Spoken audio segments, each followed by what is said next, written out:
मैं अपनी तरफ से सभी को गुड मॉर्निंग कहना चाहूंगा। बहुत बहुत नमस्कार, स्वागत है दोस्तों आज के इस सेशन में आप सबका। मैं दोस्तों अपने बारे में एक मिनट में जरूर बताना चाहूंगा। मेरा नाम अजय पंडित है और बेसिकली मैं आगरा से हूँ। सेफ शॉप बिजनेस जिसके बारे में दोस्तों हम और आप लोगों ने काम करने की शुरुआत की, इस बिजनेस को आज से करीब 14 साल पहले मैंने भी इसे करने की शुरुआत की थी। और जब मैंने इसे शुरुआत किया था तो उस समय इलेक्ट्रॉनिक्स इंजीनियरिंग का मैं सेकेंड ईयर का स्टूडेंट था। अमूमन सबके साथ वही होता है कि नाना करते करते भी आखिर फाइनली किसी ना किसी तरीके से हम और आप इस बिजनेस के भीतर हम आ ही जाते हैं। तो हर व्यक्ति की कहानी एक जैसी होती है, मैं भी कुछ ऐसे ही आया था। अक्सर करके लोग कहते हैं कि जिंदगी में आगे बढ़ने के लिए आदमी में टैलेंट की जरूरत होती है। लोग कहते हैं कि अगर आदमी की भी तरह का टैलेंट हो ना तो टैलेंट के दम पर लोग बहुत आगे निकल जाते हैं। लेकिन मेरा ये मानना है कि आज अगर हम देखना अगर शुरू करेंगे जमाने में, हिंदुस्तान की छोड़िए दुनिया की अगर आप बात करेंगे तो लाखों नहीं बल्कि करोड़ों की संख्या में ऐसे लोग हैं जिनमें कूट कूट के टैलेंट भरा हुआ है, लेकिन उसके बावजूद, टैलेंट होने के बावजूद भी उनकी जिंदगी में वो खुशियां नहीं है, या जो जिंदगी में वो चाहते थे वो सारी चीजें उनकी जिंदगी में उनके पास में नहीं है। ऐसा क्यों है? क्योंकि जो लोग सोचते हैं ना कि टैलेंट के दम पर सब कुछ होता है, तो मुझे लगता है कि टैलेंट के दम पर सब कुछ नहीं होता है। टैलेंट को दिखाने के लिए जब तक आदमी के पास में कोई प्लेटफॉर्म ना हो तब तक टैलेंट किसी भी व्यक्ति के लिए कुछ भी नहीं कर सकता। Talent is nothing without any opportunity. जब तक आपके पास में अपने टैलेंट को दिखाने का कोई खूबसूरत कोई प्लेटफॉर्म ना हो, कोई मौका ना हो, तब तक वो टैलेंट आपके लिए कोई काम या कोई कमाल नहीं कर सकता। आज मैं ये कह सकता हूं कि आज हम जैसे लोग जो जमीन पे थे, एवरेज थे, मामूली थे, लेकिन हम जैसे लोगों की जिंदगी में चमत्कार करने के लिए एक ऐसी कंपनी की शुरुआत हुई 14 दिसंबर 2000 को, जिसे हम और आप आज की तारीख में सेफ शॉप के नाम से जानते हैं, जो जमीन पर चलने वाले लोगों को आसमान की ऊंचाई पर उड़ने का आसमान की ऊंचाई पर उड़ने का जिनको ख्वाब दिया सेफ शॉप। बल्कि इस प्लेटफॉर्म के साथ साथ आज सक्सेस सपोर्ट सिस्टम का एजुकेशन सिस्टम हमें मिला। क्योंकि सिस्टम जब तक किसी चीज को करने का हमें मान लो कोई प्लेटफॉर्म तो मालूम है, लेकिन अगर उस प्लेटफॉर्म को कैसे इस्तेमाल किया जाए, मतलब वहां पर कैसे काम किया जाए, कैसे आगे बढ़ा जाए, अगर ऐसा कोई गाइडलाइन देने वाला कोई प्रॉपर कोई सिस्टम ना हो तो आदमी का बढ़ना बहुत ही मुश्किल हो जाता है। और आज हम लोग बहुत लकी हैं कि आज हमारे पास में सेफ शॉप के पैरेलल में एक जबरदस्त एजुकेशनल सिस्टम आज की तारीख में हमारे पास में है, सक्सेस सपोर्ट सिस्टम, जो बारीक से बारीक चीजों को हमें इस बिजनेस के भीतर हमें सिखाता है, बताता है कि कैसे करना चाहिए, क्या करना चाहिए, कब करना चाहिए। ग्रेट मेंटर्स हैं जिन्होंने बहुत सारी चीजों के बारे में इजाद किया। हमारे महान श्री संजय जैन सर जिन्होंने सक्सेस सपोर्ट सिस्टम का निर्माण किया, माननीय श्री हमारे महागुरु जी, ग्रेट महागुरु जी श्री नरसिंह ग्रेवाल सर जिन्होंने मिलकर ये सक्सेस सपोर्ट सिस्टम का इजाद किया। इससे हमें मालूम पड़ा 8 स्टेप्स के बारे में हमें पता चला, कोर मीटिंग्स के बारे में हमें मालूम पड़ा, कोर के वो 10 स्टेप्स के बारे में मालूम पड़े, FIM के बारे में मालूम पड़े, वो बेसिक चीजें जैसे आज की तारीख में हम और आप दोहरा रहे हैं। कब क्या चीज करने की जरूरत है, ये एक ऐसा सिस्टम था जिसने हमें और आपको सिखाया कि ये जो अपॉर्चुनिटी है सेफ शॉप के नाम के रूप की अपॉर्चुनिटी, इसका इस्तेमाल कैसे करना है, इसमें कैसे आगे बढ़ना है, इस चीज को सिखाने बताने के लिए सिस्टम हमारे बीच में आया। और सही मायने में कहा जाए ना कि सिस्टम के बगैर कोई भी आदमी बहुत ऊंचाई तक जा ही नहीं सकता, और सिस्टम था इसीलिए हम और आप लोग आगे बढ़ पाए। और उसके बाद सबसे जो बड़ी चीज होती है, जो मेंटर्स, कोच, जिसे हम कोच भी कहते हैं, सही मायने में अगर देखा जाए ना तो हमें काबिलियत तो होती है, हमें टैलेंट तो होता है, लेकिन हमारे टैलेंट का 100% हम कभी भी हम इस्तेमाल नहीं कर पाते। और जो हमारे मेंटर्स होते हैं, हमारे जो कोच होते हैं, ये वो लोग होते हैं ना जो हमारे टैलेंट का निचोड़ कर हमें इस्तेमाल करना हमें सिखाते हैं, हमें बताते हैं कि हमें हमारे टैलेंट का इस्तेमाल कैसे करना होता है। और आज मैं बहुत लकी मानता हूं अपने आप को कि आज मुझे मेंटर्स मिले जिनकी गाइडलाइन में रहकर मुझे काम करने का सौभाग्य मिला, जिनकी वजह से आज मैं अपनी जिंदगी में आगे बढ़ पाया। माननीय श्री संजय जैन सर, ग्रेट महागुरु जी श्री संजय जैन सर, जिनके वजह से दिशा वर्कशॉप में जाकर एक बहुत बड़ा विजन मिला। लाइफ में माइंड वर्कशॉप के प्रोग्राम को अटेंड करने के बाद दिमाग में कितनी ताकत है उसके बारे में समझने का मौका मिला, उनकी मेंटरशिप में काम करने का मुझे मौका मिला। आज हमारे ग्रेट महागुरु जी श्री माननीय श्री नरसिंह ग्रेवाल सर, जो इंडियन डायरेक्ट सेलिंग के भीतर एक बहुत बड़े रोल मॉडल हैं, पूरा हिंदुस्तान आज सर को फॉलो करता है। सर को स्टेज के माध्यम से सर की लीडरशिप में काम करने का मुझे सौभाग्य मिला। मैं अपने आप को बड़ा गौरवशाली महसूस करता हूं। हमारे ग्रेट माननीय श्री माधव सर, आज कोई पहचान की जरूरत नहीं है, मतलब ऑल ओवर इंडिया में आज उनकी पहचान है। माननीय श्री विजयपाल सर आज ग्रेट पर्सनालिटी हैं जिन्होंने बारीक से बारीक चीजों को इस बिजनेस के भीतर हम लोग मुझे सिखाया, जिसकी वजह से मैं यहां तक पहुंच पाया। और माननीय श्री सत्येंद्र प्रसाद सर, जिनकी मेंटरशिप में शुरुआत से मैंने काम किया, एक कोच की तरह उन्होंने मेरा हाथ पकड़ा शुरुआत से। जब से मैं बिजनेस के भीतर आया, कैसे प्लान देना है, कैसे फॉलोअप करना है, कैसे FIM करना है, कैसे ट्रेनिंग्स और मीटिंग्स का फायदा लेना है, हर छोटी छोटी चीजों को उन्होंने शुरुआत से मुझे सिखाया। और आज उनकी मेंटरशिप में काम करते हो दोस्तों मैं यहां तक पहुंच पाया। तो बिलीव करें, आदमी के पास अगर टैलेंट हो और उसके पास उस टैलेंट को परफॉर्म करने का स्नेपशॉट जैसे अपॉर्चुनिटी हो, और उस अपॉर्चुनिटी का कैसे फायदा लेना हो, सक्सेस सपोर्ट सिस्टम जैसा एक एजुकेशन प्लेटफॉर्म हो, और आपको कोच करने के लिए आपके मेंटर हो, तो बिलीव कीजिए, मैं क्या, मुझसे भी अगर गधा अगर कोई बंदा होगा ना तो वो भी डायमंड बन सकता है, वो भी बहुत आगे निकल सकता है। तो इतनी जबरदस्त ये सारी चीजें मिली जिसकी वजह से आज जिंदगी में मैं कह सकता हूं कि आज इन सारी चीजों के कॉम्बिनेशन की वजह से जिंदगी में वो सारी चीजें मिली जिन सारी चीजों के बारे में कल्पना नहीं की जा सकती है। आज कहा जाए तो एक ऐसा जीवन मिला जिस जीवन के बारे में लोग सिर्फ ये कहते हैं कि एक ड्रीम लाइफ है, तो ड्रीम लाइफ को जीने का मौका मिला, ड्रीम लाइफ के साथ में आगे बढ़ने का मौका मिला। तो आज जिंदगी बहुत बड़ी हो चुकी है, बहुत ज्यादा बदल चुकी है। मैं एक सच कहते हैं ना कि अमीर बनना कोई बहुत बड़ी बात नहीं है, लेकिन जवानी में अमीर बनना बहुत बड़ी बात है। और मैं बहुत सौभाग्यशाली हूं कि आज इस प्लेटफॉर्म की वजह से, सिस्टम की वजह से और अपने अपलाइनों की वजह से आज ये सारी की सारी खुशियां जिंदगी में जो मुझे मिली है, मतलब इस छोटी सी उम्र में आज मुझे मिल पाई, तो ये सब का क्रेडिट आज इन सभी को जाता है, मेरी टीम को जाता है। इनकी वजह से ये सारे सपने पूरे हुए जिन सपनों के बारे में कभी सोच भी नहीं सकते थे। मैंने जब बिजनेस करने की शुरुआत की थी, इलेक्ट्रॉनिक्स इंजीनियरिंग का सेकेंड ईयर का स्टूडेंट था जब मेरी इसकी शुरुआत हुई थी। बहुत बड़े ख्वाब नहीं थे, बहुत बड़े सपने नहीं थे, सिर्फ इतना ही सोचा था कि 20-25 हजार रुपए की अगर नौकरी अगर कहीं मिल जाएगी तो शायद जिंदगी कट जाएगी, जिंदगी चल जाएगी। लेकिन आज जिस सपने के साथ लोग शिक्षा बिजनेस में आते हैं, डायरेक्ट सेल के भीतर आते हैं कि लाखों रुपए की आमदनी हमें मिले, आज मैं बड़ा सौभाग्यशाली हूं कि उस आमदनी तक इस सिस्टम की एजुकेशन है और मेंटर्स ने मुझे यहां तक पहुंचाया। आज यहां पर देखेंगे एवरी वीक, मतलब लगातार सिस्टम की सीलिंग पे हूं। ये मेरे लास्ट अभी करंट के ये वीक के मेरे चेक यहां पर आपके सामने है। और आज बिलीव कीजिए, जो सपनों के बारे में जो सोच भी नहीं सकते थे ना, वो सारे के सारे सपने आज सेफ शॉप ने पूरे किए हैं। चाहे रहने के लिए अच्छा घर हो, चाहे घूमने के लिए, चाहे देश या विदेश की बातें करें, मतलब हर वो चीज जो ख्वाबों में कोई आदमी देख सकता है, आज वो सारी की सारी चीजें सेफ शॉप पूरा करने का दम रखती है और उन्होंने पूरा किया है। एक बात समझिए, ये सारी चीजें आप भी अपनी जिंदगी में चाहते हैं। आप में से भी अगर किसी भी व्यक्ति से अगर सवाल किया जाए कि कौन ऐसा व्यक्ति है जो अपने जीवन में सफल होना चाहता है, तो मुझे नहीं लगता है कि जितने लोग मुझे यहां पर सुन पा रहे हैं वो ये कहेंगे कि जी हम अपनी जिंदगी में सफल नहीं होना चाहते। सफल हर कोई व्यक्ति होना चाहता है, लेकिन इतना याद रखिए कि जब भी आप सफलता के रास्ते में आप आगे बढ़ेंगे तो हर रास्ते में कोई ना कोई समस्या आपकी जिंदगी में जरूर आएगी। लेकिन ये आप पर निर्भर करता है कि जब आपके पास में कोई समस्या आती है तो आप उसमें फंस के रह जाते हैं या उसका समाधान खोजते हैं। कई बार सिचुएशन आदमी के सामने बनती है और आदमी सिचुएशन का हवाला दे देता है कि साहब मेरे साथ में ये परिस्थिति है इसलिए मैं ये कर नहीं सकता, साहब मेरे साथ में ये सिचुएशन है इसलिए मैं ये कर नहीं सकता। आपके पास में दोनों रास्ते हैं। अगर आपके पास किसी समस्या का अगर समाधान नहीं है तो समझ लीजिए आप खुद एक समस्या है। लाइफ में अगर आगे बढ़ना है तो प्रॉब्लम पार्ट ऑफ लाइफ, आपकी जिंदगी में समस्या आएगी, कोई टेंशन वाली बात नहीं है, वो समस्या लाइफ का एक हिस्सा है। जैसे दिन और रात का कॉम्बिनेशन है, सुख और दुख का कॉम्बिनेशन है, ऐसे ही लाइफ के भीतर प्रॉब्लम भी हमारी जिंदगी का एक पार्ट है। प्रॉब्लम लाइफ में रहेगी, प्रॉब्लम को रहते हुए आप अपनी जिंदगी में आगे बढ़ने के लिए कोई रास्ता खोज पाते हैं या नहीं, उस चैलेंज से बाहर निकलने के लिए कोई रास्ता बना पाते हैं कि नहीं। आपको सोचने की बातें ये है, आपको इस बात पे ध्यान देना पड़ेगा। कई बार मैं लोगों से मुलाकात करता हूं कि लोग कहते हैं कि साहब मैं काम तो कर रहा हूं लेकिन काम हो नहीं रहा, मैं काम तो कर रहा हूं, काम हो नहीं रहा। मैं आपसे एक चीज में खाली पूछना चाहता हूं कि आप क्या कर रहे हैं, गति कर रहे हैं या प्रगति कर रहे हैं। गति तो आप अगर देखेंगे ना, गति आप देखेंगे तो बच्चों का जो खेलने वाला जो खिलौना होता है, बच्चों का घोड़े वाला जो खेलने वाला खिलौना होता है, गति तो उसमें भी होती है। उस खिलौने पे बैठ के बच्चा आगे पीछे खाली होता रहता है, लेकिन वो घोड़ा उसे कहीं पहुंचा नहीं सकता। आपको ये सोचना पड़ेगा कि आपने अपनी जिंदगी को आगे बढ़ाने का अगर आपने मिशन अगर लिया है, आगे जाने का अगर आपने मिशन लिया है, तो सचमुच में आप प्रोग्रेसिंग लीडर हैं या सिर्फ काम करने का सिर्फ बहाना कर रहे हैं। लीडर्स भी यहां पर दो तरह से होते हैं। एक जो लीडर होता है वो जिसके पास में किसी भी काम को ना करने का एक सॉलिड कारण होता है कि साहब मैं ये काम इसलिए नहीं कर पाया, साहब मैं ये काम इसलिए नहीं कर पाया, ये काम मैं करने गया था लेकिन ये काम करते करते मेरे साथ में ये परिस्थिति बन गई, मेरे साथ वो स्थिति बन गई। हर काम को ना करने का उस व्यक्ति के पास में सॉलिड एक रीजन होता है।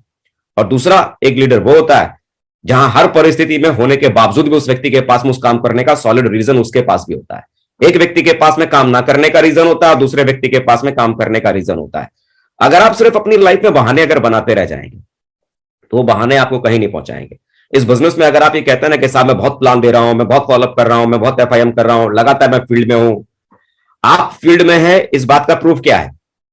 सिंपल, इस बात का प्रूफ जब एवरी वीक, हर सप्ताह जब आपका स्टेटस जब आप खोलते हैं सेफ शॉप की साइट पर और उस स्टेटस पे अगर आपका चेक अगर दिखता है तो ये बताता है कि आपने लास्ट वीक में आपने क्या किया है।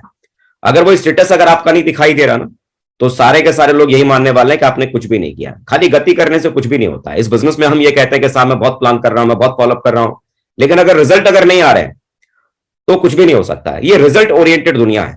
सोचिए ना, हमारे बच्चे जब पढ़ते हैं और वो अच्छे नंबर से अगर पास कर जाए, अच्छे परसेंटेज अगर हमारे बच्चों के आते हैं 85, 90, 95, तो हम क्या बोलते हैं, हमारे बच्चे ने मेहनत बहुत किया। और जब हमारे बच्चे के परसेंटेज बहुत कम आते हैं, भले हम उसे रात दिन लगातार उसे हम पढ़ते हो, किताबों के साथ उसे हम देखते थे, तभी हमारे दिमाग में क्या रहता है, खाली हमको बेवकूफ बनाता था, पढ़ता लिखता कुछ भी नहीं था। ये रिजल्ट ओरिएंटेड दुनिया है। आज अगर आपका रिजल्ट अगर शो नहीं हो रहा तो आप कितनी मेहनत कर रहे हैं इससे कोई फर्क नहीं पड़ता। आपके मेहनत करने से कोई रिजल्ट नहीं आता। यहां पर बहाने देने से आपके चेक नहीं बनते। आपके चेक जो बनेंगे ना, वो रिजल्ट को प्रोड्यूस करने से बनेंगे। जब आपका सेल निकलेगा तो सेल की वजह से पैसा आपके पास में आता है।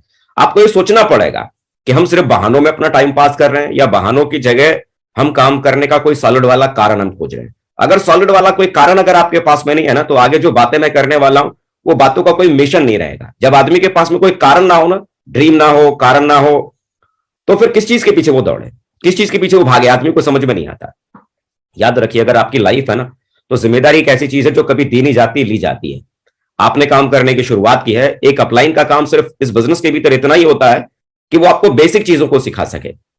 कैसे एक कोच का काम क्या होता है, आपने कभी क्रिकेट मैच आपने टीवी के ऊपर देखा होगा या सुना भी होगा।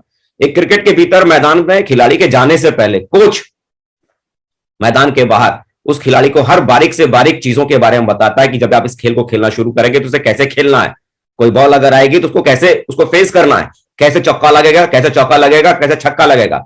हर बारीक से बारीक चीजों के बारे में वो कोच मैदान के बाहर उसे सिखाता है। लेकिन जब मैदान पर खेल खेलने के लिए वो खिलाड़ी जब उतरता है तो उसके साथ उसका कोच साथ में नहीं आता। वो सारी टेक्निक जो भी उस कोच को सिखानी थी वो मैदान के बाहर उसने सिखा दी है। अब फील्ड पर उतरकर उस खेल के भीतर उस खिलाड़ी को ही सुपरस्टार बनना है। अगर वो उस खेल को खेलने में महारथी अगर बन गया तो कल को लोग उसे तेंदुलकर के नाम से जानेंगे। कोई ये भी नहीं पूछेगा कि तेंदुलकर को बनाने वाला उसका कोच कौन है, लेकिन वो तेंदुलकर अगर तेंदुलकर बना होगा तो उसके पीछे सबसे बड़ा कारण उसका कोच होगा। जिम्मेदारी जब लेकर आप अपने टीम के साथ में जब काम करने की शुरुआत करते हैं, वो बेसिक चीजें आपके अपलाइन ने आपके साथ क्या किया, प्लान सिखा दिया, फॉलोअप करना सिखा दिया, एफआईएम करना सिखा दिया। वो बेसिक चीजें जो किसी भी व्यक्ति को करने की जरूरत है कि कैसे प्लान देना है, कैसे फॉलोअप करना है, कैसे किसी व्यक्ति का एफआईएम करना है, कैसे रजिस्ट्रेशन करना है, वो सारे बेसिक एक बार अगर आपके अपलाइन ने अगर आपको सिखा दिए तो उसके बाद अपनी और अपनी टीम की जिम्मेदारी लेना ये आपकी जिम्मेदारी है। अगर आप अपनी जिंदगी को बनाने के लिए अपनी जिम्मेदारी नहीं ले पाते हैं, अपनी टीम की जिम्मेदारी नहीं ले पाते हैं, तो फिर बड़ी मुश्किल और बड़ा चैलेंज आने वाला है। याद रखिए, जिम्मेदारी दी नहीं जाती है, आगे बढ़कर ली जाती है। जब जहां जरूरत नहीं थी जिम्मेदारी लेने की, यदि वहां भी आगे बढ़कर अगर आप जिम्मेदारी लेते हैं तो बिलीव कीजिए, जिम्मेदारी लेने से आपकी ताकत बढ़ती है। जिम्मेदारी लेने से आपकी अपनी टीम के भीतर अपनी एक पहचान बनती है। आप अपनी टीम में फेमस होते हैं, लोग आपको जानना शुरू करते हैं और आपके टैलेंट की वजह से जो आप परफॉर्म कर रहे हैं लोगों के बीच में, उसकी वजह से लोग आपको आइडियल, आइकन, सब कुछ आपको मानने की शुरुआत करते हैं। कई बार मैंने देखा है कि कई बार जब जिम्मेदारियां किसी व्यक्ति के ऊपर आती है ना, तो जिम्मेदार व्यक्ति कौन होता है? अक्सर करके क्या होता है, जब हम काम करना हम शुरू करते हैं तो नेटवर्क के साथ काम करते हैं, है ना, नेटवर्क के साथ काम करते हैं। अपलाइन भी हमारे साथ होते हैं, हमारे टीम के हमारे साथी लोग भी हमारे साथ होते हैं। तो कई बार ऐसी अंडरस्टैंडिंग बनती है कि किसी ना किसी कारण से हमारा और उनका मन का भेद बनता रहता है, मतभेद होता रहता है। तो जरा जरा सी बातों पे हम रूठ जाते हैं कि मतलब फलाने ने मतलब मुझे इज्जत नहीं दी तो इसलिए मुझे ये काम नहीं करना, अरे फलाना ने ऐसा नहीं किया तो इसलिए मुझे ये काम नहीं करना। मतलब एक जिम्मेदार जो व्यक्ति होता है ना, जिम्मेदार व्यक्ति को रूठने और टूटने का कोई हक नहीं होता। मान लो हमारे परिवार के जो हमारे मुखिया होते हैं, आप भी अपने परिवार के मुखिया हैं। घर में अगर आपके बच्चे ने अगर कोई गलती की या आपके परिवार में और किसी ने व्यक्ति ने गलती की, तो क्या उस परिवार की जिम्मेदारी आप लेना छोड़ देते हैं क्या? नहीं ना। हर स्थिति और परिस्थिति में आप अपने उस परिवार की जिम्मेदारी को लेते हैं।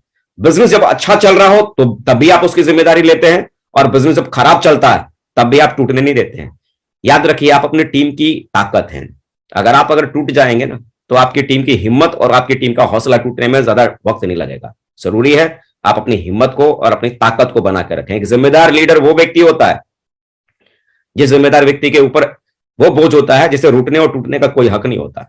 अगर आप बात बात पे अपनी टीम के बात बात पे अपने अपलाइन के सामने रूठ जाते हैं। जरा सा कोई चैलेंज आया, जरा सा कोई हडल आया, जरा सी कोई परेशानी हुई तो आप एकदम टूट के बिखर जाते हैं। तो इसका मतलब लीडरशिप की सबसे बड़ी जो खूबी जो चाहिए ना, वो अभी थोड़ी सी कमी है, उसके ऊपर काम करने की जरूरत है।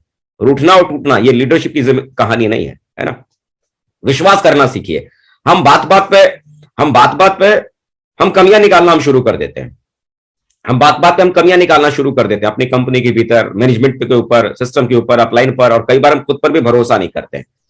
नेटवर्क इंडस्ट्री के भीतर अगर आपको बहुत बड़ी सक्सेस को अगर पाना है ना, तो ये गांठ बांध लीजिए।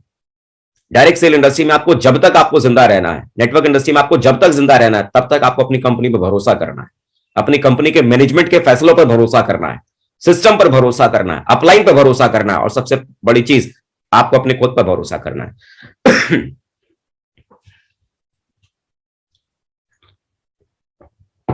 क्योंकि अगर ये सारी चीजें अगर नहीं होंगी, बिलीव अगर नहीं होगा, तो बिलीव से ही सारी चीजें शुरू होती हैं। कई बार लोग बोलते हैं अरे कंपनी ने तो ऐसा कर दिया, इसकी वजह से बिजनेस हमारा खराब हो गया, अरे सिस्टम को तो ऐसा चलना चाहिए, अरे अपलाइन को तो ये करना चाहिए। हम हमेशा दूसरों को सुधारने के चक्कर में लगे पड़े रहते हैं, लेकिन बिलीव करें, सुधारना किसी और को नहीं है। सबसे पहली चीज जरूरी है कि विश्वास कीजिए। जिस कंपनी को हम समझाने की कोशिश कर रहे हैं, कंपनी को यह करना चाहिए, कंपनी को वो करना चाहिए, मेरे भाई आज ये कंपनी यही अपने फैसलों की वजह से, अपने कंपनी अपने मैनेजमेंट के फैसलों की वजह से ही पिछले 21 साल में आज डायरेक्ट सेल इंडस्ट्री के भीतर नंबर 1 की पोजीशन पे है, सिर्फ अपने डिसीजंस की वजह से, अपने फैसलों की वजह से। तो आप मुझे बताइए, जो कंपनी ने जीरो से शुरू किया और आज इंडिया लेवल पर इतने सारे मार्केट में कंपटीशन होने के बावजूद भी आज इंडिया में डायरेक्ट सेल के भीतर टॉप पे आज राज कर रही है, आज टॉप की पोजीशन पे, नंबर 1 की पोजीशन पे है, तो मजाक तो नहीं होता। मजाक मजाक में कोई कंपनी इतने बड़े मुकाम पे तो नहीं आ जाती। बिलीव करें अपनी कंपनी पर, बिलीव करें कंपनी के मैनेजमेंट पर, सिस्टम पर, अपलाइन पर, और सबसे ज्यादा जरूरी है खुद पर। और उसके बाद आप देखना शुरू करेंगे, जिंदगी में चमत्कार होने की शुरुआत हो जाएगी। बड़ा काम और बहुत तेज काम अगर आपको करना है, तो कोई ना कोई कंपटीशन जरूर चुनो, कंपटीटर को जरूर चुनो। आपका कंपटीटर आपको ईंधन देता है अपने काम को तेज करने के लिए। जरा सोचो, कल्पना करो, आप किसी रेस में आप दौड़ रहे हैं, 100 मीटर की कोई रेस है, और उस रेस में दौड़ने वाला आपके साथ में कोई भी नहीं, आप अकेले दौड़ रहे हैं। अब कल्पना करो आपकी रफ्तार क्या होगी। आपको पता है आपके साथ दौड़ने वाला कोई भी नहीं है, आप किसी भी रफ्तार में दौड़ेंगे, क्रॉस लाइन को पार करने के बाद नंबर 1 की पोजीशन तो आप ही को मिलने वाले हैं, क्योंकि आपके साथ दौड़ने वाला कोई भी नहीं है। लेकिन आप कल्पना करो, एक रेस है जिस रेस में 20 लोग और दौड़ रहे हैं आपके साथ में, और उस कंपटीशन में 100 मीटर की रेस है। अब कल्पना करो कि आपकी रफ्तार क्या होगी। बराबर में दौड़ने वाले जब कंपटीटर हमारे साथ होते हैं ना, तो वो कंपटीटर हमें रफ्तार देते हैं। हमें मालूम होता है कि उनसे अगर हमें जीतना है, तो उनकी जो स्पीड है, हमें अपनी स्पीड को उनसे ज्यादा तेज हमें करना बहुत जरूरी है। तो डायरेक्ट सेल के भीतर या इस बिजनेस के भीतर मैं ये कहूं कि अगर आपको बहुत फास्ट अगर काम करना है, तो कोई ना कोई कंपटीटर आपको अपने जरूर चुनना है। वो कंपटीटर अपलाइन में नहीं होना चाहिए, और वो कंपटीटर आपके डाउनलाइन में भी नहीं होना चाहिए। वो कंपटीटर कहीं ना कहीं आपके कोलाइन में कोई दमदार वाला व्यक्ति होना चाहिए। ऐसा भी नहीं होना चाहिए कि जो मालूम पड़ा एक सेल निकाल रहा है और हम उससे कह रहे हैं, टारगेट लगा रहे हैं, ये सप्ताह में एक सेल निकालता है, मैं 2 सेल निकालूंगा और इसको मैं हरा के दिखाऊंगा। तो भाई बकरी से अगर रेस लगाओगे ना, और बकरी से रेस वाली कंपटीशन में अगर आप जीत गए ना, तो बकरी कहलाओगे। बकरी से रेस नहीं लगानी है। रेस अगर आपको लगाना है ना, कंपटीटर अगर आपको चुनना है ना, तो किसी शेर को चुनो। शेर वाली रेस में आप दौड़ो, क्योंकि शेर वाली रेस में जब आप दौड़ना शुरू करेंगे ना, और जब आप शेरों को हराएंगे, तो आप बब्बर शेर कहलाएंगे। तो एक तगड़ा वाला कंपटीटर होना चाहिए, जिसे हराने के बाद जीतने का मतलब खुशी ही एक अलग हो कि भाई मैंने किसी को हराया है। और किसी शेर को हराओगे तो बब्बर शेर के नाम से दुनिया आपको जानेगी। तो पावरफुल एक कंपटीटर होना बहुत जरूरी है, बीच की तरह आगे बढ़ना बहुत जरूरी है इस बिजनेस में। अगर आप चाहते हैं कि आपकी टीम के भीतर आपका प्रभाव बना रहे इस बिजनेस में, अगर आप चाहते हैं कि आपकी टीम आपको अपना आइडियल माने, आपकी टीम आप पे अपना अपने अपलाइन पे गर्व करे। भाई आप लोग भी चाहते हैं ना आप अपने अपलाइन में कि मेरा अपलाइन ऐसा हो जो लगातार प्रोग्रेस करे, मेरा अपलाइन ऐसा हो जो दुनिया में किसी के जैसा ना हो। आप भी अपने अपलाइन को आगे बढ़ते हुए देखना चाहते हैं। यहां भी आपको लगातार बढ़ते रहना बहुत जरूरी है। एक निश्चित समय के बाद आपको अपने रिकॉग्निशन लेवल को बदलते रहना बहुत जरूरी है। मान लीजिए 1 साल हो गया, 1 साल से हम सिल्वर लेवल पे ही बने हुए हैं, पिछले 1 साल से हम गोल्ड लेवल पे ही बने हुए हैं, पिछले 1 साल से हम पर्ल लेवल पे हमने रिकॉग्निशन 1-1.5 साल पहले हमने ली थी, लगातार 1.5 साल से हम उसी पर्ल वाली लेवल पे 1.5 साल से ही बने हुए हैं। तो आप मुझे बताओ, एक लेवल पर अगर लगातार पिछले 1 साल से आप बने हैं, 1.5 साल से आप बने हैं, तो क्या आपकी टीम का मोरल बढ़ सकता है क्या? नहीं ना। आपकी टीम का मोरल आपको देखने के बाद नहीं बढ़ेगा। वो कोलाइन में अपने आइडियल को देखना शुरू करेगा, कोलाइन में अपने कोच को देखना शुरू करेगा, कोलाइन में लोगों को मेंटर बनाना शुरू करेगा। इस बिजनेस में अगर आगे बढ़ना है तो एक बीज की तरह रोज आपको बढ़ना है। हर एक सर्टेन टाइम के बाद आपको अपनी रिकॉग्निशन लेवल को बदलना बहुत जरूरी है। अगर बहुत तेज अगर आगे बढ़ना है, आपको अपनी टीम में अपना मनोबल बना के रखना, अपनी टीम के मनोबल को बना के रखना है, तो बहुत जरूरी है डेली डेली डेली अपने आप के ऊपर काम करना, अपनी टीम के ऊपर काम करना और अपने रिकॉग्निशन लेवल को लगातार एक निश्चित समय के बाद बदलना बहुत जरूरी है।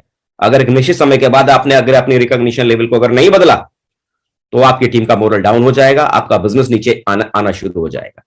ये बिजनेस में अगर बड़ा काम अगर किसी व्यक्ति को अगर करना है, हमेशा हमारे ग्रेट अपलाइनों ने हमें सिखाया कि बड़ा काम अगर हमें इस बिजनेस में अगर करना है तो जय और वीरू वाली जोड़ी बनाकर काम करने से ही बड़ा काम हो सकता है। अकेले अकेले ये काम करने वाला ये व्यापार नहीं। इस व्यापार में अगर कोई भी आदमी अगर बड़ा काम कर सकता है, चाहे वो बड़ा इनकम लेने की बात हो, चाहे कुछ और बड़ा अचीवमेंट लेने की बात हो, तो यहां अकेला कोई इंसान बड़ा अचीवमेंट नहीं ले सकता। बड़ा अचीवमेंट लेने के लिए आदमी को सबसे पहले जोड़ी बनानी होगी, और जोड़ी शुरुआत में किसके साथ? पहले अपलाइन के साथ जोड़ी बनाइए और उसके बाद आपकी टीम में एक लेफ्ट और एक लेफ्ट और राइट वाले साथी के साथ जोड़ी बनाइए। सबसे पहले आपकी जोड़ी आपके अपलाइन के साथ बननी जरूरी है। अगर आपके अपलाइन के साथ आपकी फाइन ट्यूनिंग अगर अच्छी नहीं है, अगर आपने अपने अपलाइन के साथ अगर अच्छी जोड़ी नहीं बनाई रखी है, आपकी अंडरस्टैंडिंग एक दूसरे के साथ अगर नहीं है, तो बड़ा काम करना थोड़ा सा चैलेंजिंग और मुश्किल हो जाता है। तो जरूरी है, यहां हर किसी व्यक्ति ने जिसने भी बहुत बड़ी सक्सेस को पाया है उस व्यक्ति ने जोड़ी बनाई है। मैंने भी अपने अपलाइन श्री सत्येंद्र प्रसाद सर के साथ जोड़ी बनाई और आज उस जोड़ी का परिणाम है कि हम लोग कामयाब हो पाए। और उसके बाद अपनी टीम में अपने साथियों के साथ जोड़ी बनाई। आप टारगेट क्यों जीते हैं, क्या करना, टारगेट जीतने से क्या फायदा होगा? कम समय में बड़ा काम करने का फायदा इसमें मिलेगा। पोलियो की बीमारी से लोग बचते हैं, आप और आपकी टीम भी। कोई ये नहीं कहता कि साहब मेरी एक लाइन छोटी हो गई, एक लाइन बड़ी हो गई, क्योंकि टारगेट करने के लिए दोनों लाइनों में सेल जानी जरूरी है, दोनों लाइनों में बिजनेस वॉल्यूम पूरा होना जरूरी है। जब दोनों लाइनें चलेंगी तो पोलियो की बीमारी तो होगी नहीं। हवाई जहाज में बैठने का सपना आपका पूरा होगा, विदेश जाने का आपका सपना पूरा होगा। रिकॉग्निशन लेवल एक समय पर बदलेगा। टारगेट के ऊपर अगर काम नहीं कर रहे तो मालूम पड़ा आप सिल्वर चाहे तो एक साल में बने, क्या फर्क पड़ता है। लेकिन अगर टारगेट को बेस बनाकर अगर आपने काम किया तो अगले 3 महीने में आपकी सिल्वर की रिकॉग्निशन, अगले 3 महीने में आपका गोल्ड का रिकॉग्निशन, अगले 3 महीने में आपका प्लैटिनम, अगले 3 महीने में आपका पर्ल का रिकॉग्निशन, अगले 3 महीने में कोरल का रिकॉग्निशन।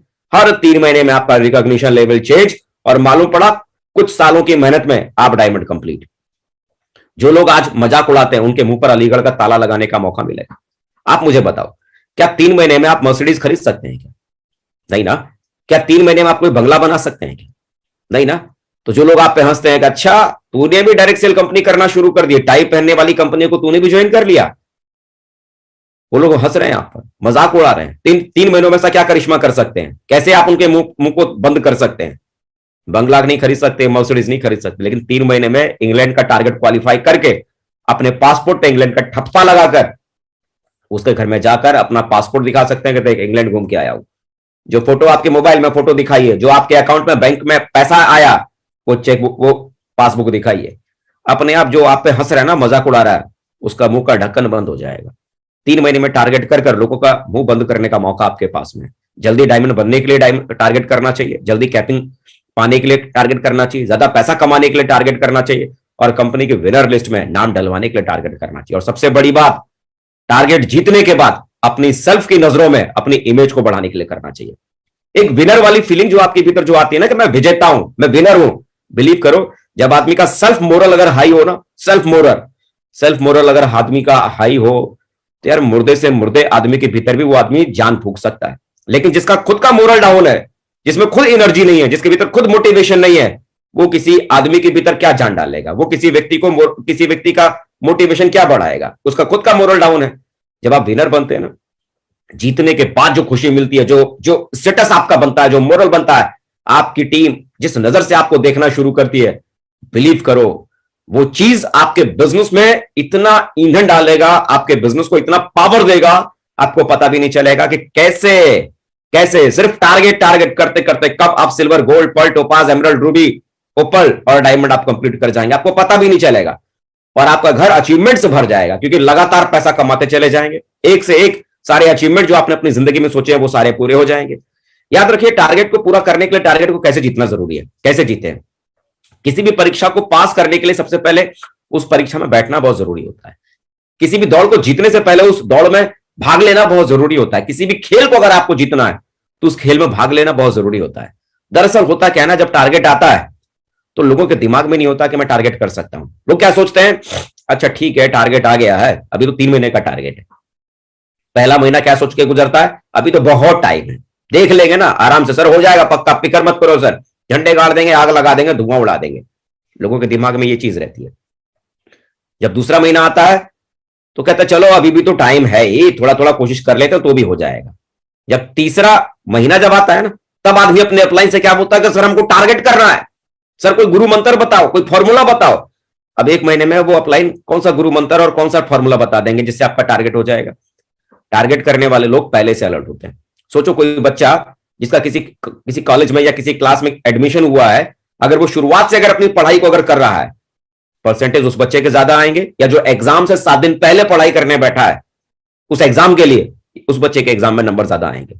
जाहिर सी बात है उस बच्चे के नंबर ज्यादा होंगे जो शुरुआत से अपनी स्टडी के ऊपर फोकस कर रहा है। जब टारगेट आपके पास में आता है ना, तो सबसे पहली चीज आपके दिमाग में अगर टारगेट है कि मैं टारगेट इस बार हर हाल में करके दिखाऊंगा, अपनी टीम का मोरल हाई करके दिखाऊंगा, अपनी टीम के लिए एग्जाम्पल बन के दिखाऊंगा। आपके पास में 2 ऑप्शन है, या तो दूसरों को एग्जाम्पल देते रहो, देखो फलाने सिंह ने टारगेट किया, देखो ये हो गया, देखो ढिकाने सिंह ने टारगेट किया, ये हो गया।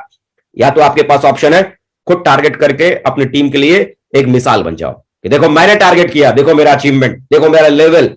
आपका अचीवमेंट, आपका लेवल आपके टीम के मोरल के लिए ना जबरदस्त, मतलब पावर हाउस का काम करेगा।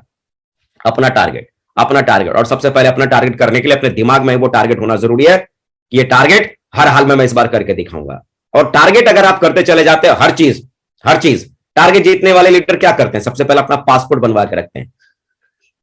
दिशा के भीतर हम लोगों ने माइंडसेट के प्रोग्राम में सीखा था, जिस चीज को आप पाना चाहते हैं ना, उस चीज के बारे में बार बार आप सोचिए, फील कीजिए, महसूस कीजिए, और ये महसूस कीजिए कि आपने उसे हासिल कर लिया है। ये ब्रह्मांड, ये यूनिवर्स आपके लिए वो सारी चीजें क्रिएट करेगा।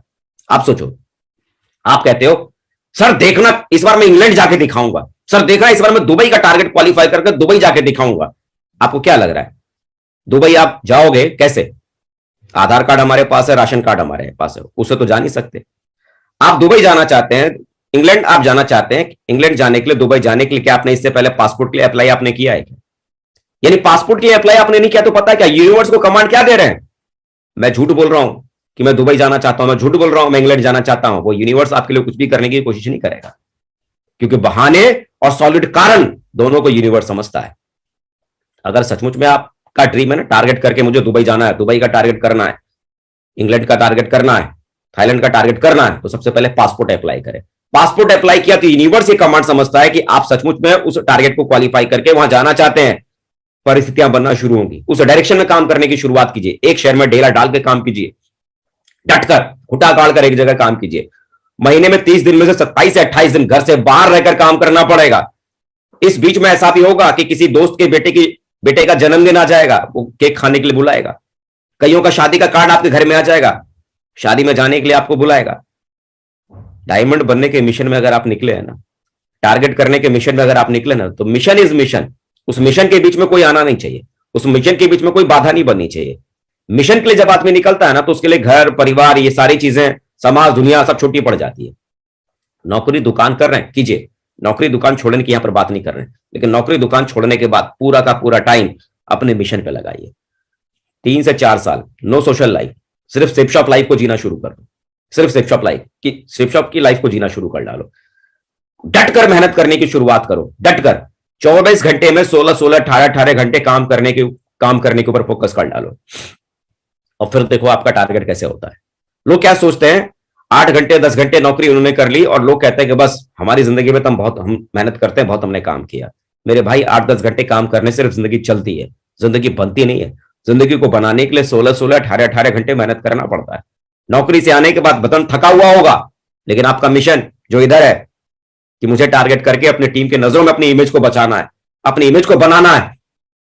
आपकी सेल्फ इमेज, आपका खुद का जो मोरल हाई करने के लिए उस टारगेट को क्वालिफाई करना बहुत ही ज्यादा जरूरी है। जब उस मिशन के लिए आप काम करने की शुरुआत करेंगे ना दिन दिखाई देगा, ना रात दिखाई देगी, ना भूख लगेगी, ना प्यास लगेगी, लेकिन मिशन आपके दिमाग में यहां होना चाहिए। यहां डालकर आपको काम करने की कोशिश करने की शुरुआत करने की जरूरत है। टारगेट करने के लिए क्या करना है, ध्यान से समझना। जो मुझे ग्रेट अपलाइन ने मुझे समझाया था और जिसे मैंने फॉलो किया था, मैं वो चीज आपको मैं बता रहा हूं। क्या? सबसे पहली बात, अगर आप अपना और अपनी टीम से टारगेट करना चाहते हैं तो सबसे पहली चीज, लोगों के लिए 3 महीने का टारगेट जरूर है, लेकिन अपने दिमाग में सिर्फ इस बात को रखिए कि आपके लिए टारगेट आपके लेवल पे जो दिया गया है, जितने बिजनेस वॉल्यूम लेफ्ट में और जितने बिजनेस वॉल्यूम राइट में, वो 3 महीने में नहीं बल्कि 2 महीने में आपको उसे क्वालिफाई करना है। 2 महीने में, हर हाल में 2 महीने में। नहीं तो क्या होता है ना कि मालूम पड़ा टारगेट का आखिरी सप्ताह चल रहा है, तीसरे महीने का आखिरी वीक है, और उस आखिरी वीक में आपकी टीम में 3-4 ऐसे लोग हैं, ऐसे साथी हैं जो बाउंड्री पे हैं टारगेट से। किसी का 500 बिजनेस वॉल्यूम से छूट रहा है, किसी का 1000 बिजनेस वॉल्यूम से छूट रहा है, थोड़े थोड़े बिजनेस वॉल्यूम जिनका छूट रहा है। मालूम पड़ा उस समय आपका भी 1000 बिजनेस वॉल्यूम से छूट रहा है। आप मुझे बताओ, उस आखिरी सप्ताह में जब आपका टारगेट नहीं हुआ तो आप अपने टारगेट पे फोकस करेंगे या आपकी टीम में जो लोग हैं जो बाउंड्री पे हैं उनके टारगेट पे फोकस करेंगे? जाहिर सी बात है ना, अपने पर। और होगा क्या पता है, मैं बताऊं आपको, ना आपका टारगेट होगा, ना वो 3-4 लोग जो आपकी टीम में जो बाउंड्री पर हैं ना उनका टारगेट होगा। और जब आदमी किनारे में डूब जाता है ना, तब उसे बड़ा अफसोस होता है।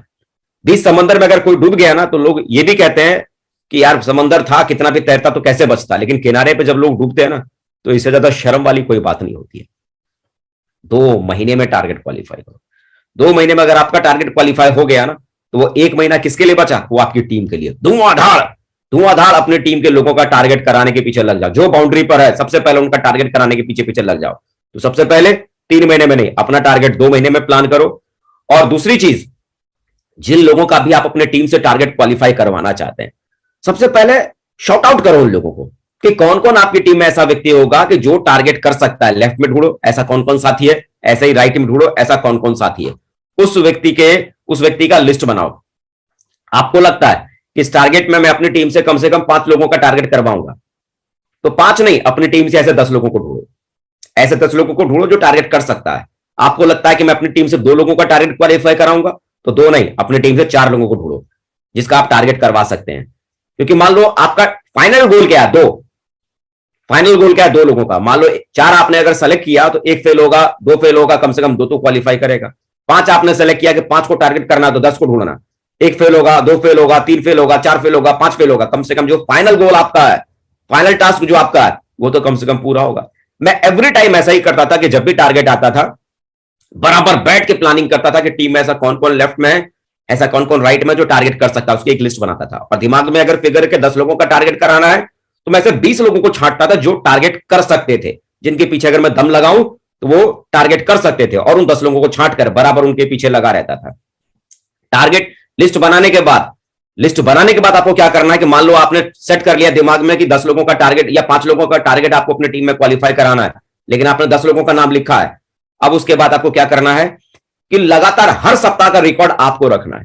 देखिए, जिन 10 लोगों को आपने टारगेट क्वालिफाई कराने के बारे में डिसीजन लिया है ना, ये वो 10 लोगों ने ठेका नहीं लिया है कि हम अपने टारगेट का मॉनिटरिंग करेंगे या वॉच करेंगे। उन 10 लोगों को टारगेट करवाने का ठेका किसने लिया है? आपने। जब ठेकेदार आप हो तो बराबर लिखा पढ़ी का काम किसको करना पड़ेगा? आपको। क्या करना पड़ेगा?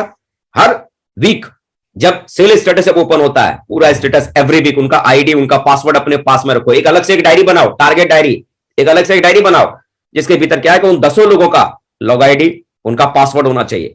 और एवरी वीक का स्टेटस उसमें नोट करो कि इस सप्ताह उनका कितना चेक बना, लेफ्ट में कितना बिजनेस वॉल्यूम आया, राइट में कितना बिजनेस वॉल्यूम आया, टारगेट में भी करंट में क्या पोजीशन है, लेफ्ट में कितना बिजनेस वॉल्यूम और चाहिए, राइट में कितना बिजनेस वॉल्यूम और चाहिए, वो सब एकदम नोट डाउन करो। और नोट डाउन करने के बाद जिन 10 लोगों का टारगेट करवाने के लिए आपने सोचा है उसे बताकर भी रखो कि बॉस सर, मैंने आपके टारगेट करवाने की जिम्मेदारी ली है और इस बार हर हाल में टारगेट करना और दोनों को मिलकर करेंगे। और एवरी टाइम उसे बताकर भी रखो कि आपके टारगेट करवाने की रिस्पॉन्सिबिलिटी मैंने ली है, और उसे हर वीक में बताओ लेफ्ट में आपका इतना बिजनेस वॉल्यूम बाकी है, राइट में आपका इतना बिजनेस वॉल्यूम रह गया है, सर सोना नहीं है, आराम नहीं करना है, इस वीक में इतना बिजनेस वॉल्यूम को कम से कम क्लोज करना है ताकि हम टारगेट के एक कदम और आगे बढ़ जाएं। तो ना आपको भूलना है, ना जिस व्यक्ति का आपने टारगेट में लिस्ट बनाया है कि इस व्यक्ति का टारगेट करना है, ना उस व्यक्ति को भूलने देना है। दरअसल क्या होता है ना कि लोग रिकॉर्ड नहीं रखते, खाली हवा हवाई बातें करते हैं कि सर देखना सर 20 करा देंगे, देखना सर 50 करा देंगे। सिर्फ हवा में बातें करने से काम नहीं चलता। मैंने वो गलती की थी, पहले मैं हवा हवा में बात करता था। जब भी टारगेट आता था सर अपने अपलाइन को बोलता था सर देखना आग लगा देंगे, फाड़ देंगे, ये कर देंगे, कुछ नहीं होता। लेकिन जब बराबर रिकॉर्ड रखकर करना शुरू किया कि जिन लोगों का टारगेट करना है, बराबर उनकी लिस्ट बनाई और एवरी वीक उनका जब रिकॉर्ड रखना शुरू किया और बराबर रिमाइंडर उन्हें देता रहा कि इस वीक में इतना बिजनेस वॉल्यूम रह गया, इतना बिजनेस वॉल्यूम रह गया। सर बैठना नहीं है, टारगेट के बड़े करीब है। देखो, टारगेट अगर करना है ना, आपके दिमाग में यहां होना चाहिए, और जिस व्यक्ति का टारगेट करवाना है ना, उसके दिमाग में भी यहां तक होना चाहिए। उसके दिमाग में यहां होगा नहीं, लेकिन बार बार उसको पंच करते रहोगे ना, सर इस वीक में इतना बिजनेस वॉल्यूम, सर इस वीक में इतना बिजनेस वॉल्यूम, सर इस वीक में इतना बिजनेस वॉल्यूम, वो आदमी पागल हो जाएगा। जो आदमी टारगेट को लेकर सीरियस भी नहीं है ना, वो बार बार पंच करने से, बार बार पंच करने से वो इस बिजनेस को लेकर सीरियस होना शुरू हो जाएगा। देखो, जो आदमी जुड़ना नहीं चाहता था, बार बार फॉलोअप करने से, बार बार फॉलोअप करने से, बार बार फॉलोअप करने से जुड़ गया ना। जो टारगेट को लेकर सिंसियर नहीं है ना, बार बार टारगेट के बारे में बात करने से, बार बार टारगेट के बारे में बात करने से, बार बार टारगेट के बारे में बात करने से, जो सिंसियर नहीं है वो व्यक्ति भी सिंसियर आपका होना शुरू हो जाएगा। ये चीजें हम लोगों ने किया है, ये चीजें हम लोगों ने किया है। बिलीव करें, इन चीजों का बहुत जबरदस्त रिजल्ट मिला है। इसे आप करने की शुरुआत कीजिए। 5 चीजें जो इस टारगेट के दरमियान जो आपको करने की जरूरत है। सबसे पहला, लिस्ट। देखिए, बहुत छोटी सी बात है, आप हर बार 8 स्टेप की भीतर आप सुनते हैं लिस्ट, लेकिन लिस्ट में लोग क्या सवाल करना शुरू कर देते हैं कि सर लोग तो जुड़ते ही नहीं है, हम तो 10 आदमी को प्लान बता रहे हैं, कोई नहीं जुड़ता, हम तो 100 आदमी को प्लान बता रहे हैं, एक आदमी जुड़ता है। ये रिजल्ट किसी व्यक्ति के पास में कम और किसी व्यक्ति के पास में ज्यादा क्यों आते हैं? सबसे बड़ा कारण कि आपकी लिस्ट में किस तरह के प्रोफाइल के लोगों को आप प्लान बता रहे हैं। देखो, आज अगर बात करोगे ना, दुनिया की सबसे महंगी घड़ियां बनाने वाली कंपनी कौन सी है और सबसे बड़ी घड़ी बनाने वाली कंपनी कौन सी है? सभी जानते हैं, रोलेक्स दुनिया की सबसे महंगी घड़ी बनाने वाली कंपनी और सबसे बड़ी घड़ी बनाने वाली कंपनी भी है। लेकिन आपको जान के ताज्जुब होगा कि रोलेक्स की सबसे शुरुआती कीमत की घड़ी की भी कीमत है ना 1 आध करोड़ से शुरू होती है। फिर आप कहोगे भाई उसे खरीदता कौन होगा? खरीदते हैं ना। अगर लोग नहीं खरीदते तो रोलेक्स इतनी बड़ी कंपनी कैसे बनती? तो इसका मतलब एक चीज समझिए, रोलेक्स क्या करता है? रोलेक्स जब घड़ियां 1-1 करोड़ की या लाखों में जब बनाता है, 20 लाख का, 25 लाख का, 40 लाख का, 1 करोड़ का, 2 करोड़ का, 3 करोड़ का, तो वो ऐसे ग्राहकों को नहीं खोजता जो हाथ में 100 रुपए की घड़ी पहनते हैं, जो हाथ में 200 रुपए की घड़ी पहनते हैं। वो किन्हें खोजना शुरू करता है? जो करोड़ों नहीं अरबों में कमाते हैं, उन अरबपतियों को खोजता है जो उनकी घड़ियां खरीद सकता है। हम में से बहुत सारे लोग बोलते हैं कि साहब, लोग बोलते हैं कि पैसा बहुत ज्यादा है, लोग सामान नहीं खरीदते, ये नहीं करते, वो नहीं खरीदते। तो हम सही जगह लोगों को अप्रोच नहीं कर रहे हैं। जो खरीद सकता है ना, उनकी लिस्ट आपको बनाने की जरूरत है। जो नहीं खरीद सकता उन्हें खोजने की कोशिश मत कीजिए। किन्हें खोजिए? जो खरीद सकता है। रोलेक्स कंपनी किन्हें खोजती है? जो उस घड़ी को खरीदने की ताकत रखते हैं, जो उस घड़ी को खरीद सकते हैं। ऐसे लोगों को खोजता है, ऐसे लोगों से बात करता है और ऐसे लोग उनकी घड़ियों को खरीद लेते हैं। अब अंबानी साहब से कोई बोलेगा साहब मैंने आपके लिए, देखिए रोलेक्स वाला मैनेजर जाके बोलेगा कि अंबानी साहब मैंने आपके लिए 5 करोड़ की बहुत ही गजब की घड़ी बनाई है जो एकदम आप ही के मतलब की। अच्छा 5 करोड़ की है, ठीक है चलो बढ़िया, आपने बनाई हुई दे दो। देखो, अंबानी साहब के लिए 5 करोड़ आसान है। वो किसके पास गया? जो 5 करोड़ दे सकता है। लेकिन मालूम पड़ा जिस आदमी की महीने की आमदनी किसी की मान लो 50,000 या 1 लाख रुपया है, 1 लाख जिसकी महीने की आमदनी, उसके पास अगर रोलेक्स अगर लेके जाएगा और बोलेगा 5 करोड़ इस घड़ी की कीमत है, खरीदो, खरीदेगा क्या? 1 लाख आमदनी वाला भी नहीं खरीद सकता। क्यों? वो उसकी औकात से बाहर है, एफर्ट से बाहर है।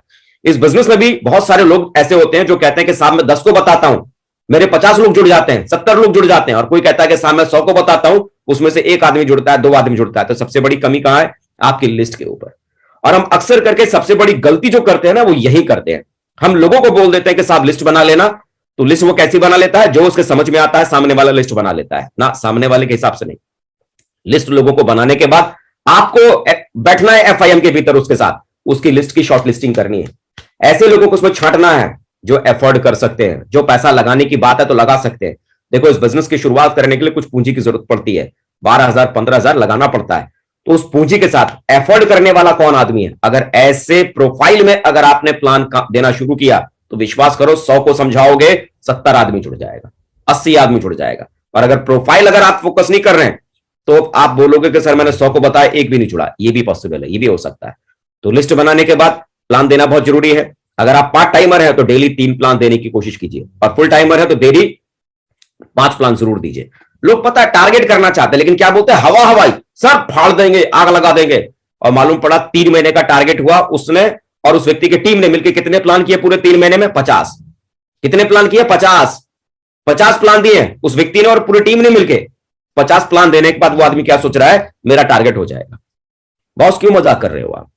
टारगेट करने के लिए आपको प्लानिंग करने की जरूरत है। प्लानिंग। कोई भी व्यक्ति अगर टारगेट करना चाहता है ना तो 250 से 300 आदमी को प्लान दे, 250 से 300 लोगों को प्लान दे 3 महीने के भीतर, डेफिनेटली उस व्यक्ति का टारगेट हो जाएगा। लेकिन जो 50 को प्लान देगा और सोचेगा कि मेरा टारगेट हो जाएगा, इस जन्म में क्या अगले जन्म में भी नहीं होगा। टारगेट करना है 250 से 300 प्लान। अरे 3 प्लान भी अगर आपने रोज करना शुरू किया तो 1 महीने में 90 प्लान। 2 महीने में 180 और 3 महीने में बराबर आंकड़ा आ गया ना, बराबर आंकड़ा 270 प्लान हो गए। 270 प्लान अगर आप लोगों को आप करेंगे तो डेफिनेटली रिजल्ट आपके पास में आएंगे। तो मजाक मत करो, 3 महीने में 50 प्लान देकर टारगेट करने का ख्वाब मत देखो। अगर ख्वाब देखा है ना तो उसको रियलिटी में कन्वर्ट करने के लिए जितना नंबर ऑफ प्लान चाहिए ना उतना करना पड़ेगा। ये कोई साइंस नहीं है, ये कोई जादू नहीं है, कोई मंत्र नहीं है, रियलिटी है। ख्वाबों की दुनिया से बाहर आओ, सपने देखना जरूरी है, लेकिन सपनों के साथ उन सपनों को पूरा करने के लिए जमीन पे काम करना बहुत जरूरी है। और उसके लिए अगर आपके नंबर ऑफ प्लान अगर नहीं है और फिर भी आप ड्रीम देखने का टारगेट हो जाएगा तो आप सरासर खुद को बेवकूफ बना रहे हैं। तो खुद को बेवकूफ बनाना बंद कीजिए, नंबर ऑफ प्लान के ऊपर फोकस कीजिए। अगर आपके नंबर ऑफ प्लान 250 से 300 प्लान अगर आपने 3 महीने में दिए हैं तो डेफिनेटली आपका टारगेट होगा, और आपकी टीम ने भी ऐसा किया तो उसका भी टारगेट होगा। बराबर फॉलोअप कीजिए, क्योंकि प्लान देने से खाली रिजल्ट नहीं आता, प्लान देने के बाद राइट टाइम पर अगर लोगों का फॉलोअप किया जाए तो सेलें फॉलोअप की वजह से आती हैं। एफआईएम वो चीज है जहां पर सही लिस्ट आपको मिलेगी, वरना लोग तो लिस्ट बना के बैठे हैं, कूड़ा कचरा सब बना के बैठे। खेत है, अब खेत में देखो आपने गेहूं लगा रखा है, अब गेहूं के बीच में खरपतवार भी उग गई होगी, तो भाई खरपत आपको क्या चाहिए? गेहूं चाहिए, खरपतवार चाहिए? गेहूं चाहिए ना। तो गेहूं चाहिए तो क्या करना पड़ेगा? खरपतवार को साइड करना पड़ेगा ना, फसल खेत को एकदम साफ सुफ करके रखना पड़ेगा। तो ये एफआईएम है ना, ये वही है। फर्स्ट इंफॉर्मेशन मीटिंग जहां पर एफआईएम में जाकर जिस व्यक्ति की लिस्ट बना रहे हैं उस लिस्ट में ढेर सारा खरपतवार है।